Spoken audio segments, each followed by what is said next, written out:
باکوور باشوور ڕۆژاوا ڕۆژهەڵات کوردستان تەنها وڵات دەروشمی سەرەکی خۆپیشاندەرانی کورد بوو لە بەردەم باڵێۆزخانەی کۆماری تورکیادا لە پایتەختی وڵاتە یەکگرتووەکانی ئەمریکا واشنگتن دی سی. کوردەکان وەک ناڕزایی دەربڕین بەرامبەر بەو هێرشە ئاسمانی کرایە سەر یەکێک لە گوندەکانی ناوچەی شەرناخ لە باشووری ڕۆژهەڵاتی تورکیادا. لە ئاکامی ئەو هێرشە بەلانی کەم 35 کەسی سیڤڵ کوژران.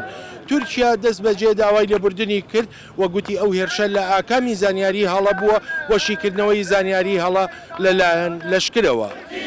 قاتل تورکیە! قاتل تورکیە! تورکیە فاشیزمە بەردەڕ olacak! سەید ڕەزا بەرپرسی پارتی ئاشتی و دیموکراسی کوردەکانە لە واشنگتن. And we are here today to protest the Turkish government. ئەم ئیرۆ لەڤەر گەهانە هەف بۆ نیشاندانە نەڕازیبوونی هەمبەرکاری حکومەتا تورکیا ji بۆ کوشتنا خۆرتên Kurdan ew karekî nepxeletî bû nebêdestî bû belku ew karekî pîlankirî bû û ev e ne cara êkê hikûmeta Tirkiya Kurda bikujit bi vî awayî. This is not a first time Turkey is doing that.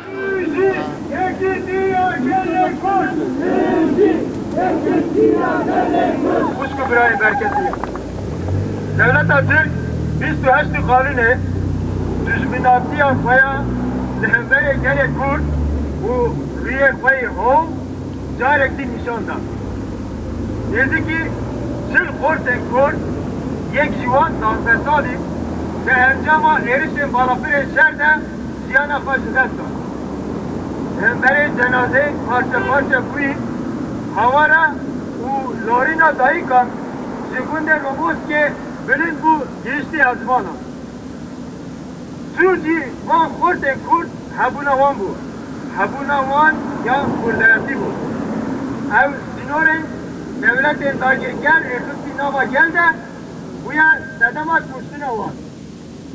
Ev ne mümkün e ku artêşa Türk nezanîbe ev kestinîdir. Ev kompoziyekî alenî ye.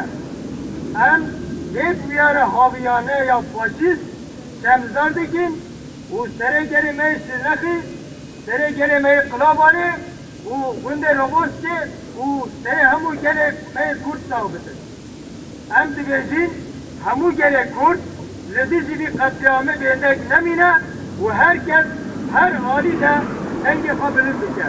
Zor zor spas ona beserbûna we.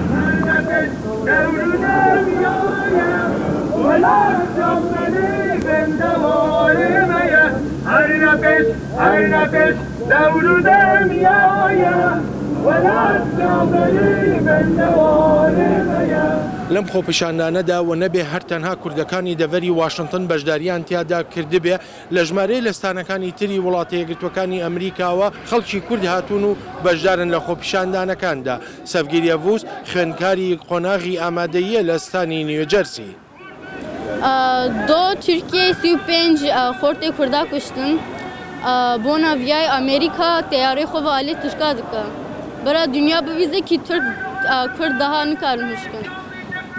Bir sürü Kurdê me kuştin do jî 35 hev mervê me kuştin em bona viyay îro protesto dikin. Bera daha dünya dengê me bibîze daha bes.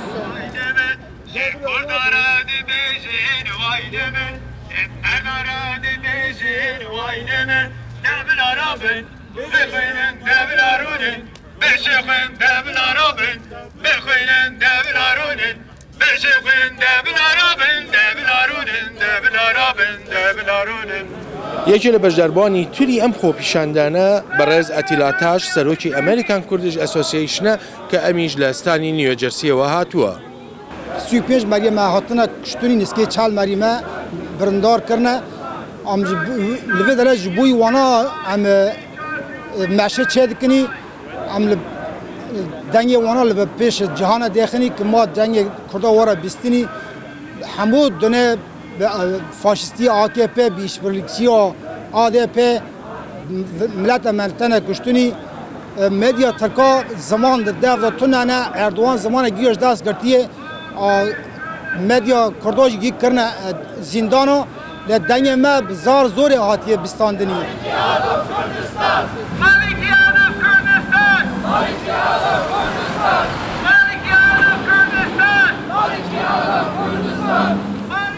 ژمارە لە پۆلیسی پایتەخت ئەرکی پاسەوانی ئەم خۆپیشاندانیان لە ئەستۆ بوو لە دەمێکدا کارمەندێکی باڵێزخانەی تورکیا لە واشنگتن هاتە دەرێ بۆ وێنەگرتنی خۆپیشاندەران لەسەر داوای خۆپیشاندەران پۆلیس کردیانەوە ژووری و ڕێگەیان پێنەدا ئەو وێنانە بگرێ. خۆپیشاندەران یاداشنامەیەکیان ئامادە کردووە تاکو بیدەنە دەست باڵێزخانەی تورکیا لە واشنگتن، بەڵام تا کاتی تەوابوونی خۆپیشاندانەکەش هیچ یەکێ لە کاربەدەستانی ئەم باڵێزخانەیە نەهاتە دەرێ تا ئەو یاداشتە لە دەستی خۆپیشاندەران وەربگرێ.